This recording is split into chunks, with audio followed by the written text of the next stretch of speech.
අයිබෝන් සියලු දෙනාට සාදරයෙන් පිළිගන්නවා සිලෝන් එක්ස්පෝර්ට් ඇකඩමිය ආයතනය වෙනුවෙන් අපේ අද මාතෘකාවක් ලෙස මේ අන්තර්ජාලයට උදාහරණ ඉතුවා මේ විද්‍යුත් වාණිජ්‍ය e-commerce platform එකෙන් අපි කොහොමද මේ EMS කියන්නේ expedited mail service ශ්‍රී ලංකා තපාල් දෙපාර්තමේන්තුවේ දැනට තියෙන ලාභදායීම පාර්සල් යවන්න පුළුවන් ක්‍රමය හරහා අපි කොහොමද එනුමක් අන්තර්ජාතික මට්ටමට මේ අන්තර්ජාතික වෙළඳපොලේ ගැනුම් කරුවෙකුට යවන්නේ. ඉතින් මේක බොහෝ දුරට දැන් මම මේ කතා කරන්නේ සුළු හා මධ්‍ය පරිමාණ අපනයන ව්‍යවසායකයන්ට අන්තර්ජාතික වෙළඳපොළ වල වෙන්න පුළුවන් තියෙන එක ප්‍රවේශයක්. මොකද අපි පළමුවෙන්ම ලොකු ප්‍රමාණයක මහ පරිමාණ අපනයන යනුම කියන්න කලින් අඩුම ගානේ අපි ගැනුම් කරුවන්ට අපේ සාම්පල් එකක් හරි යවන්න ඕනේ. එතකොට එහෙම සාම්පල් එකක් යවන්න ඕනේ. එතකොට ඒකත් දැනගෙන ඉන්න ඕනේ තමන්ගේ භාණ්ඩය අන්තර්ජාතික වෙළඳපොළට යවද්දී යවන්න පුළුවන් ක්‍රමවේද.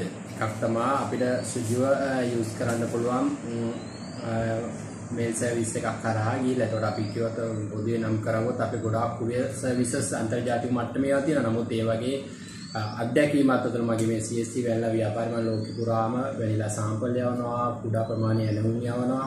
එතකොට මම දැනගත්ත දෙයක් තමයි මේ අපේ අනෙකුත් සුළුවා මධ්‍ය පරිමාණ අපනයන ව්‍යවසායකයන්ට ඉදිරියට යන්න පුළුවන් එක ගැටලුවක් තමයි මේ අන්තර්ජාතික කොහොමද මේ අපි මේ අපේ මේ එළවුමක් shift කරන්නේ. shift කරන්න යනකොට තියෙන බාධක මොනවද? කොහෙන්ද අපේ පිළිවෙල වැඩි? සමහරක් වෙලාවට product එකේ cost එකට වඩා double වෙලා යනවා shipping cost එක.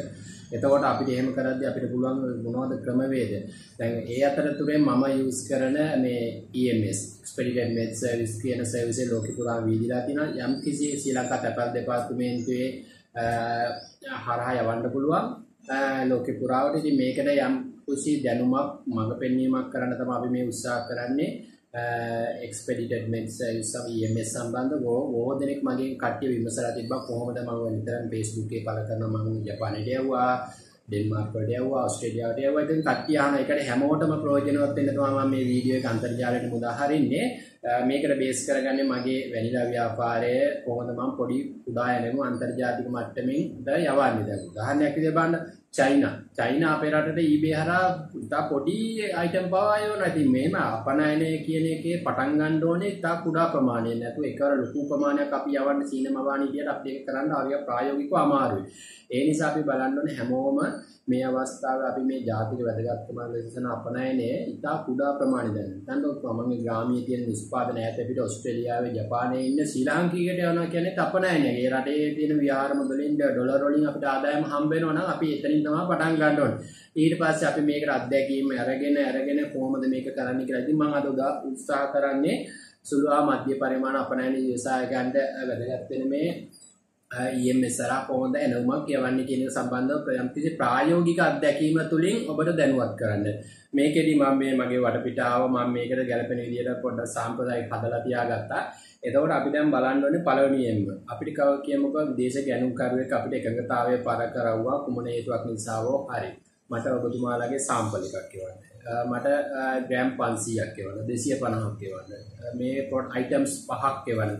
එතකොට මෙන්න මේ ප්‍රමාණය අපිට දැන් කන්ෆර්ම් ඕඩර් එකක් බය කෙනෙක්ගෙන් ලැබුණාට පස්සේ ඉතින් මේ සෝස් එක වෙන්න පුළුවන් ශ්‍රී ලාංකිකයෙක් කරා වෙන්න පුළුවන් විදේශ ගැනුම් කරුවෙක් කරා වෙන්න පුළුවන් කොහොම හරි අපිට මේක ලැබුණාට පස්සේ අපි දැන් මේක ඊළඟ අදියර තමයි මේක දැන් යවන්න ඕනි කියන එක. එතකොට මෙහෙම යවනකොට කොහොමද අපි මේකට පැක් කරන්න ඕනේ? එතකොට කොහොමද කරන්නේ? මම මේ ප්‍රොසීජර් පැහැදිලි කරන්නේ EMS හරහා යවනදී. මූලිකම දේ අපි කරන්න අපිට ඕඩර් එකක් ලැබුණාට පස්සේ මෙහෙම මේ අපිට පුළුවන් වෙන්න ඕනේ කම්පියුටර් යූස් කරලා ක්ලයන්ට් ඉන්වොයිස් එකක් යවන්න. මේ ඉන්වොයිස් එක හදන විදියත් මේ ඉතින් කම්පියුටර් දැනුමක් තියෙන කෙනෙක් සාමාන්‍ය ෆෝමැට් එකක් යූස් කරලා අපි මේක කරගන්න පුළුවන්. මෙහෙම ඉන්වොයිස් එකක් කරන් මේක print කරගන්න. බොහෝ දුරට මේකෙදි මේ දැන් අපි කියන්න පුළුවන් යම් කිසි කස්ටම් එකකින් මේක පාස් වෙන්න ඕනේ. ඉතින් එහාට යන්න ඕනේ. ඉතින් ඒ නිසා මේ ඉන්වොයිස් එක හදාද්දී බොහෝ දුරට අන්තර්ජාතික රූල්ස් තියෙනවා. ඒව ගැන පොඩ්ඩක් දැනුවත් වෙන්න දන්න කෙනෙක් අහන්න සුජිව මගෙන් මැසේජ් කළා මම ඒක ක්‍රමවේදය කියලා දෙන්නම්. එතකොට ඒ වගේ ක්‍රමවේදයකට මේක මේ යවන්න පුළුවන් නම් අපිට දැන් මේක ඉන්වොයිස් එක අපි print කරගත්තා. ඊට පස්සේ අපි කියමුකෝ මේකට අවශ්‍ය දැන් අපි මෙහෙම වැනිලා හරි මේ වැනිලා පැකට්ස් තියෙනවා. දැන් මගේ මෙහෙම මේ මගේ අතින් නිෂ්පාදනය කරපු වැනිලා හැම තියෙනවා. දැන් මේ ක්ලයන්ට් අපෙන් ඉල්ලන්නේ මට දෙන්න වැනිලා කරල් 70ක් බොක්ස් එපා මට මේ විදියට පැක් කරලා දෙන්න කියලා. එතකොට දැන් මගේ කරන්න මේක අන්තර්ජාතිකව අපි යවන්න ඕනේ. එතකොට මෙහෙම යවනකොට මේ අන්තර්ජාතිකව යවනකොට දැන් මේක දැන් අපි කියමු මේක ඇමරිකාවට යවුවා කියලා. සීත දේශගුණයත් කාලෙකදී නම් මේකට පුස් වෙන්න පුළුවන්, ෆංගස් වෙන්න පුළුවන්, මොනවා හරි බැක්ටීරියා වෙන්න පුළුවන්. එතකොට අපි මේක කරන්න ඕනේ රයිට් මේක අපි හොඳටම වැකුම් පැක් කරනවා. වැකුම් පැක් කරලා මගේ මේ තියෙන මේ ප්‍රොඩක්ට් නිෂ්පාදනයේ බැච් නම්බර් මේ ඩීටේල්ස් මේක අලවන්න ඕනේ. ඊට පස්සේ මෙතනින් එහාට දැන් ක්ලයන්ට් ඉල්ලනවා නම් අපෙන් ස්ටිකර් මොනවා හරි කරනවා අපි මේ ස්ටිකර් උත් අලවනවා. එතකොට දැන් මේ ප්‍රොඩක්ට් එකේ තියෙන වැනිලා මේක විසිබල් හරියට හොඳට පේනවා. රයිට් මේක ප්‍රොඩක්ට් ඩීටේල්ස් උත් තියෙනවා. රයිට් මේක දැන් අපි එහෙම පැක් කරගත්තා. දැන් අපි මෙහෙම පැක් කරලා දැන් මේම තියාගෙන දැන් අපි යනවා. ඊළඟට අපි තෝරා ගන්න ඕනේ බොක්ස් එක. දැන් අපි කියමුකෝ ඉතා ප්‍රමාණාත්මක කුඩා එකක් නම් අපිට පුළුවන් මේක මේ විදිහට මේ වගේ නාම බබල් රැප් පැක් එක යවලා යවන්නත් පුළුවන්. මේක දැන් වැනිලා කියන දේ ඩැමේජ් වෙන්නේ නැති නිසා කිසිම මහලු පිටර ගැටවල මොකද මගේ ඒවා හොඳ ෆ්ලෙක්සිබල් හොඳට මොයිස්චර් එක තියෙනවා. ඒ නිසා ගැටලුව නැහැ. දැන් කුඩා කරල් 5ක් 10ක් සාම්පල් යවනම් කෙනෙකුට මේක පුළුවන් EMS මේ වගේ පැක් එකකට දාලා යවන්නත් පුළුවන්. ඉතා කුඩා ප්‍රමාණයේ පැකට් එකක් මේ වගේ 5 beans පැක් එකක් තියෙනවා. මේක ඇතුළට දැම්මා අපිට මෙහෙම කරලා යවන්න පුළුවන්. ඊට පස්සේ මේක සාමාන්‍ය වුණා රෙජිස්ටර් පෝස්ට් යවන්නත් පුළුවන්. සාමාන්‍යයෙන් මේ පැහැදිලිව මතක තියාගන්න මේකෙදි 2 කියන එක මේ 2 එකයි from එකයි පැහැදිලි ඇඩ්‍රස් ලියන්න, ටෙලිෆෝන් නම්බර් ලියන්න. මේ ප්‍රධානම මතක තියාගන්න ඇඩ්‍රස් එක ලියද්දී ඉස්සලා මේ Tamanට කම්පියුටර් print out එකක් කරන්න මෙයාරින් ගහන්න සහ මේක අතින් ලියන්න ඕනේ. ඒක තමයි කටිය පොඩි කටිය අහන දෙයක්.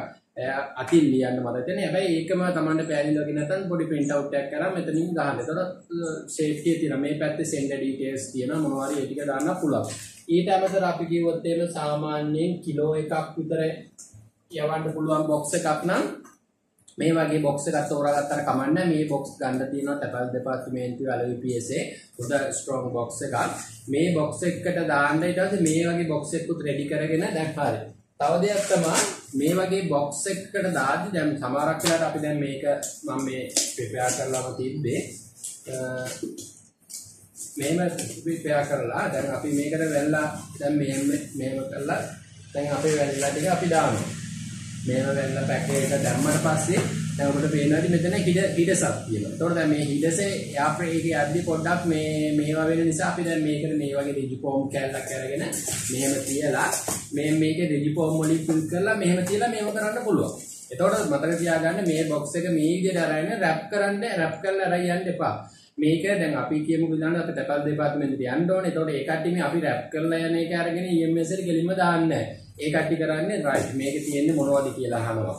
මොනවද කියලා අපම අපි කියනවා වැනිලා තියෙන්නේ. රයිට් වැනිලා නම් රයිට් කිලෝ එකක් දක්වා සාම්පල් බේසිස් යවන්න පුළුවන්.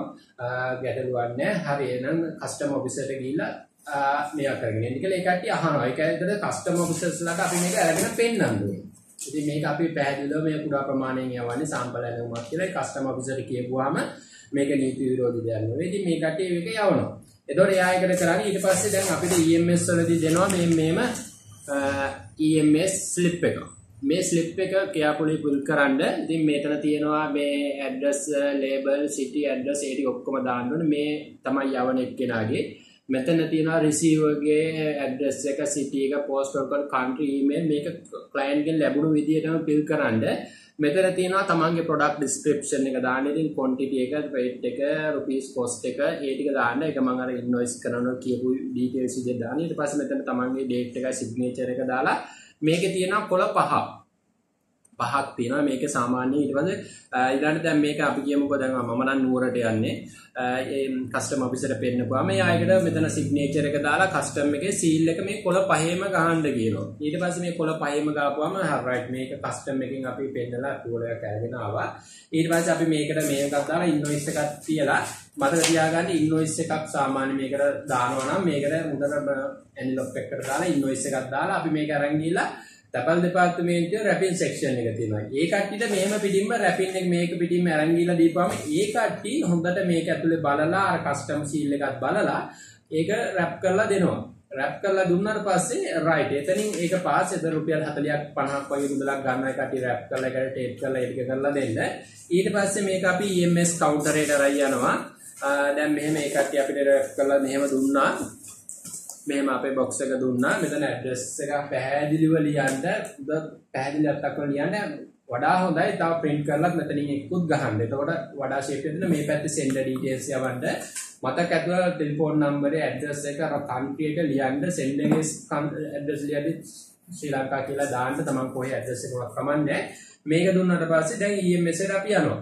ඒ කවුන්ටර් එකට ගියාට පස්සේ හරිය noise එක බලනවා, custom seal එකක් බලනවා.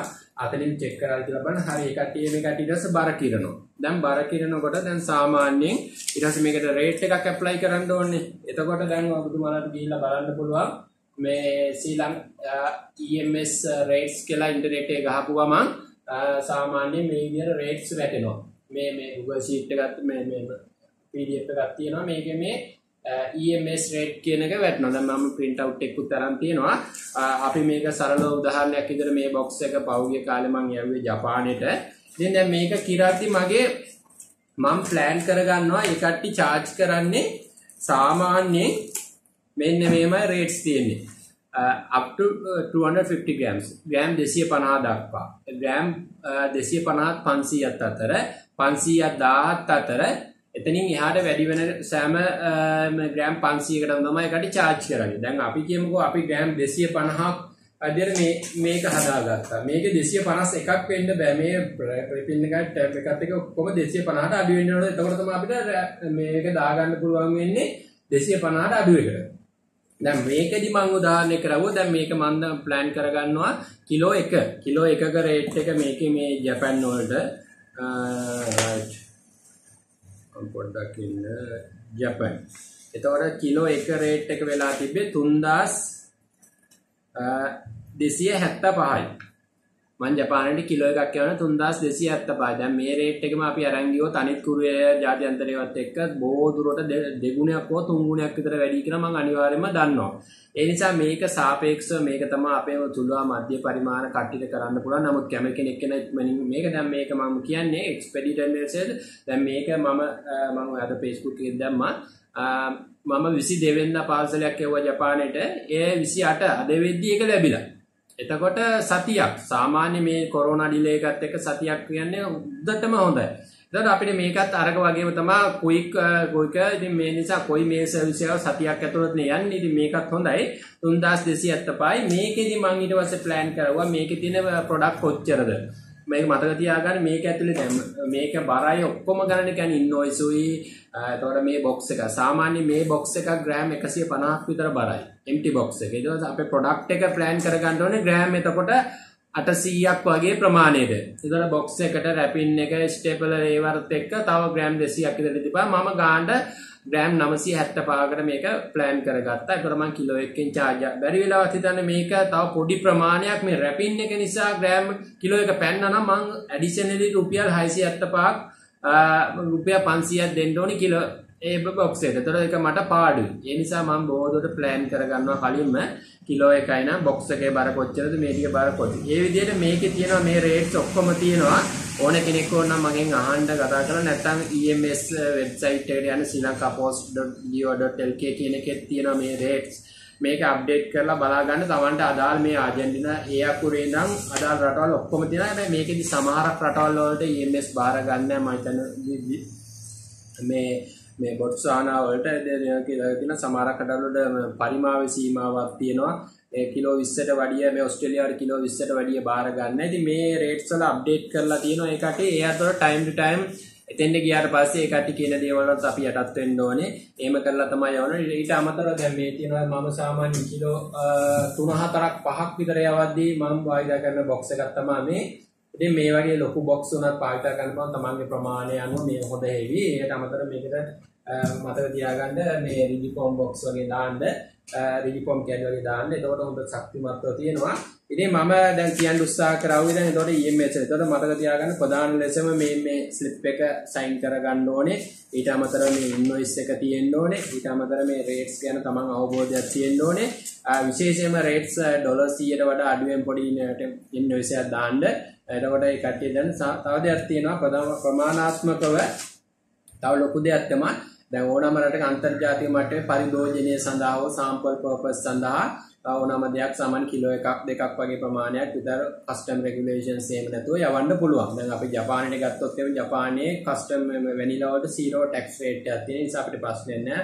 ඒක ප්‍රොඩක්ට් එක මේ විසිබිලිටි තියෙනවා නම් ඒකට බලලා මේක බලන්න. හැබැයි මේ ප්‍රමාණය කිලෝ එකට වඩා වැඩිපුර වෙනවා නම් අපි අනිවාර්යයෙන්ම ක්වොරන්ටයින් සර්ටිෆිකේට් එකක් ගන්න ඕනේ කිසිකම් දෙපාර ක්වොරන්ටයින් එකකින්.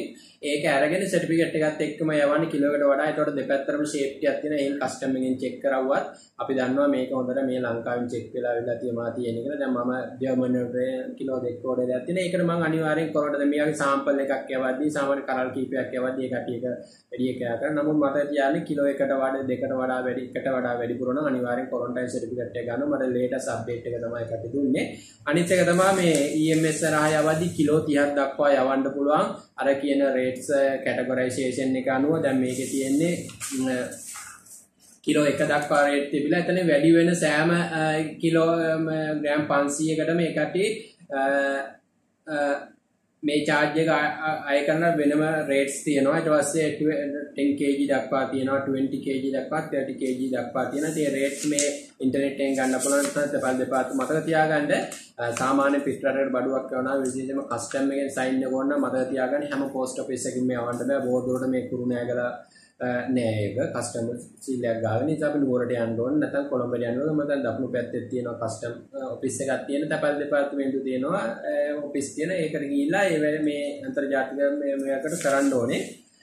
ඊට අමතරව මතක තියාගන්න ඕන තව දෙයක් තමයි මේ අර බොක්ස් එක වුණත් අර මේක තියෙනවා යවන්න පුළුවන් ප්‍රමාණය heavy ඒතකොට 3 meter dimension එකද 1.5 meter ඒ වගේ තියෙනවා. ඉතින් මේ මේවා විශාල බොක්සස් යවනවා විශේෂයෙන්ම තැපැල් දෙපාර්තමේන්තුවට ගිහිල්ලා ඒ කට්ටියගේ උපදේශ මත ඒක මේවා කරන්න. මේ වගේ පොඩි බොක්ස් මෙයාගේ සාමාන්‍ය කිලෝ 5කට විතර වෙන දක්වනවා. මේ තැපැල් දෙපාර්තමේන්තුවේ මේ බොක්ස් යූස් කරන්න පුළුවන්. මේ එතකොට ඒ වගේ මේකක් තමයි තියෙන්නේ. ඉතින් මේක සාමාන්‍ය අපි ගියාට පස්සේ සාමාන්‍ය මේක ගිහිල්ලා අපිට EMS එක ට්‍රැකින් කරන්න පුළුවන්. අපිට ඒ කට්ටිය දෙනවා මේ තියෙන්නේ මේ මම පෞගිය මගේ ඉන්වොයිස් බුක් එකේ මේ යවපු එක. මේ ජපානයට යවපු එක. මේකේ අපේ දැන් තියෙනවා මේ EE නම්බර් එකක්, මේ ට්‍රැකින් නම්බර් එකක්. මේ ට්‍රැකින් නම්බර් එක මගේ තියෙනවා E012 ඒ වගේ තියෙනවා. ඉතින් මම මේකෙන් බලලා දැන් චෙක් කරනවා. මම නිතරම කස්ටමර් දක්වා යනකම් රයිට් කොච්චරද මේක කවදාද යන්නේ කොහෙද දැන් තියෙන්නේ ඒ වගේ දේවල් අපිට ටෙස්ට් කරන්න පුළුවන්. සමහරක් වෙලාවට දැන් මෙහෙන් බාරගත්ත දේ එන්ට්‍රි එක තියෙනවා, මෙහෙන් කොළඹට යවපු එක තියෙනවා, කොළඹින් කස්ටමර් ඩිපාචර් වෙච්ච තියෙනවා, ෆ්ලයිට් එකට දාපු එක එහෙම ගිහලා එහෙ ඩෙස්ටිනේෂන් ඔෆිස් එකේ ඩීටේල්ස් එක කොයි තැනද තියෙන්නේ කියලා ට්‍රැක් කරන්න පුළුවන්. ඉතින් අර වගේ කොයි මේ වගේ තමයි මේකේ ට්‍රැකින් තියෙනවා. ඉතින් ඒකට ඩිලිවර් කරපුවාම අනිවාර්යයෙන්ම මෙතන ඩිලිවරි නෝට් එකක් වැටෙනවා. අපිට මේ ඉන්න චෙක් කරලා ප්‍රධාන වශයෙන් පොඩි මේ වගේ shipment එකක් යවද්දි කස්ටමර් පොතවන් අවේයා වෙලා ඉන්න නිතර මේ වගේ ට්‍රැකින් කරලා කස්ටමර්ට අප්ඩේට් එකක් දෙන්න. ප්‍රධාන ලෙසම මේ වගේ shipment එකක් දැන් සුළුවා මධ්‍ය පරිමාණ විසාකයන්ට මේ වගේ දෙයක් කරන්න තියෙනවා. හොඳම දේ තමයි අපේ සීලා EMS හරහා යවන්න. ඉතින් තව කෙනෙක් හදිස්සි නැතිනම් තමන්ගේ choice එක මත තමන්ට අද අනිකුත් කුරිය මේ යවන්න පුළුවන් ඕන තරම් තියෙනවා. ඉතින් එක එක්කෙනාගේ එක මං කිව්වේ සුළුවා මධ්‍ය පරිමාණ විසා එකේකට අපනයන සාම්පලයක් හෝ කුඩා එනවුම් ලෙස යවනවා නම් වඩාම පහසු මේක. ඉතින් ග්‍රෑම් මං කිව්වේ ග්‍රෑම් 250ක් අපි ජපානයට යවනවා නම් එච්චර ගැටලුවක් වෙන්නේ මේ මෙතන මේ 2225 වෙනි ග්‍රෑම් මේ මර්චන්ඩයිස් නම් 2630ක් විතර වෙන්නේ. එතකොට ග්‍රෑම් 500ක් නම් 2875. එතකොට කිලෝ එකක් නම් 3275. කිලෝ එකක් වලට පැක් එකක් හදාගත්තා කියන්නේ අපි විශේෂයෙන්ම මේ වගේ මේ ගම් මිරිස් එතකොට මම මේවත් සාම්පල් යනවා මේ අපේ white pepper cloves එතකොට මේ සිනමන් මං යවුවා. සිනමන් මේ වගේ දේවල් එහෙම හොඳට යවද්දී හොඳට පැක් කරලා මේවට වාතාශ්‍රය ඇතුල් නොවන විදියට දැන් ඒ වගේ මේක ගන්න මොකද පොලි මේක රැප් කරලා යවන්න. මොකද යයේ තියෙන දේශගුණය වෙනස් වෙනවා. විශේෂයෙන්ම අපි කියමුකෝ සීත කාලේදී නම් හිම වැටෙන කාලෙකදී නම් ඒ තියෙන රටවල් වල ගබඩා කරද්දී මේවට ෆංගස් එන්න පුළුවන්. ඒතකොට යාට ලැබෙද්දී ඒක හොඳ කන්ඩිෂන් එකේ නෑ. ඒ රටවල් වල තියෙන දේශගුණ ගැන සැලකිලිමත් වෙලා තමන්ගේ බොක්ස් එක නිර්මාණය කරන්න. දැන් බොහෝ දුරට මේකේ හැම පැත්තෙම රැපින් ගහන්න බෑ. එතකොට දැන් අපි එක එක කටි වටේට ගහලා දෙනවා. හැබැයි අපිට ක්ලියර්ට සෙලෝ ටොප් එකක් කරන් මේක තව හොඳට උතන්න පුළුවන්. අතට ඇඩ්‍රස් එක හොඳට පේන විදියට එහෙම කරන්න පුළුවන්. ඉතින් තමන්ගේ මැනවුම ගනුදෙනු කරනකොට හොඳ තත්ත්වය ලැබෙනකන් තමන් මේකට වග කියන්න ඕනේ. ඊට පස්සේ දැන් අපිට සමහරට පේමන්ට් එක කලින් ලැබෙන්නත් පුළුවන්. මේ ලැබෙන තව දෙයක් තමයි ප්‍රධාන වශයෙන්ම මේ ඉන්වොයිස් එකට දාද්දී තමන්ගේ courier charges එක හරියට calculate කරලා දාන්න. මොකද ඕනට වැඩි ගියොත් එයාට cost එක වැඩි වෙනවා. දැන් මම ඒවා කලින් කතා කරගන්න තමන්ගේ කිලෝ එකක් දෙවන්නේ. දැන් සමහරක් කට්ටිය කියනවා ග්‍රෑම් 1100යි. ඒතකොට අපි ඒතකොට ග්‍රෑම් කිලෝ එකමාරට ගෙනතොට අපි යාර කතා කරනවා තව ප්‍රමාණයක් පොඩ්ඩක් වැඩිපුර ගන්න අපෙන් ඒ ප්‍රමාණය දාලා අපිට courier එකේ charges එක අඩු වෙනවා. ඒ වගේ දෙයක් කරන්න පුළුවන්. ඉතින් ඒ වගේ දේ විදිහට තමන් කතා බහ කරලා මේ EMS හරහා යන ප්‍රධාන ලෙස මම කියපු මේ ප්‍රොසීජර් එක ෆලෝ කරා මේක වීඩියෝ එක බලලා තමන් ප්‍රැක්ටිකලි ගිහිල්ලා ඒක අත්විඳින්න. එතකොට තමන්ට මේක කොහොමද කරගෙන යන්නේ කියන එක හොඳ දැනීමක් ඉදිරියට ලබා ගන්න පුළුවන්. ප්‍රධාන වශයෙන්ම නුවර ඉන්න කට්ටියට නම් නුවර මහතපා කන්තෝරුවේ තියෙනවා දුක්සෙත් බස් ස්ටෑන්ඩ් එක ළඟ. එතන යනවා කොළඹ නම් කොළඹ හෙඩ් ඔෆිස් එකේ තියෙනවා EMS එක ගියාලා. ඉතින් ඒක කරපන් දකුණු පැත්තේ නේ තියෙනවා. අනේ මම කියන්නේ මේක අනිකුත් ප්‍රදේශවලට ව්‍යාප්ත වෙනවා. මොකද අපි මහා පරිමාණ ලෙස අපනයනය කරන්න පෙර අපි මුලදී සාම්පල් යවන්න ඕනේ. ඒතකොට ඒවට අඩු පිළිවෙලක් කරන්න. මොකද සමහරක් අය සාම්පල් යවනවා අපිට ඒක කොස්ට් එකක් ඇඩ් වෙන්නේ. අපිට ක්ලයන්ට් ගෙන් ගන්න බෑ. ඒව නමුත් අපි අනිවාර්යයෙන් මේවා කරන්න ඕනේ. මොකද කෙනෙකුට Tamanට මේක හිතන්න මාකටිං එකක් කියලා. කවුරු හරි කෙනෙක් සාම්පලයක් යවුවොත් එහෙම මගේ ප්‍රතිපත්තිය අතන මොනවද කවුරු හරි කරලක් දෙකක් කිව්වොත් මම නොමිලේ දෙනවා. නමුත් එතනින් හැබැයි courier charge එක දරා ගන්න ඕනේ. ඉතින් ඒ වගේ ක්‍රමවේදයක් හදාගෙන සාම්පල් යවන්න. ඒකට හොඳයි හැමෝටම මේ ඉස්සරහට මේ අපනයන දාවට පියවරේ ස්ටෙප් බයි ස්ටෙප් යන. දැන් මම වුණත් දැන් අවුරුදු 3-4කට කලින් මේක එමීට පටන් ගත්තේ. නමුත් දැන් බොහෝ දුරට මගේ මේ සේල් එක වෙන්නේ EMS හරහා. ඒතකොට අනිකුත් දිහාතරයි අවශ්‍යතාවය අනුව ඉතින් මම EMS හරහා මගේ සේල් එක මම කරගෙන යනවා. ඒතර ඒක අපේ බ්‍රෑන්ඩ් එකක් අදිනවා. දැන් මේ බොක්ස් එකේ වුණත් මෙතන මම ස්ටිකරයක් ගහලා එමේ යවන්නේ. ඒතකොට ටික ඒක අන්තර්ජාතික ප්‍රචාරණය මොකක්ද කියලා බලනවා. වැනිලා කියලා තියෙනවා. හොඳ නමක් තියෙනවා. ඒවා ප්‍රචාරණයක් ඉතින් කෙනෙක්ට දැනට මේ සුළු මධ්‍ය පරිමාණ මට්ටමේ ඉන්න කට්ටියට මේක තමයි කරන්න පුළුවන් හොඳම මාර්ගය අන්තර්ජාතික මට්ටමට ප්‍රවේශ වෙන්න. ඉතින් මේකට ප්‍රමාණාත්මක දැනුමක් ගණිතකරු එක්ක හොඳට සම්බන්ධතාවක් ගොඩනගා ගන්න ප්‍රවේශ වෙන්න කියලා ඉල්ලා සිටිනවා. මොනවා හරි ගැටලුවක් තිබ්බොත් අපිට දැනුම් දෙන්න අපි මේ සම්බන්ධ අවශ්‍ය උපදෙසක් ලබා දෙන්න. අනිත් කට්ටිය මේ එකට ප්‍රවේශ වෙන්න ඕන නිසා තමයි මේ වීඩියෝ මගින් දැනුවත් කිරීම කරේ. බොහොම ස්තුතියි.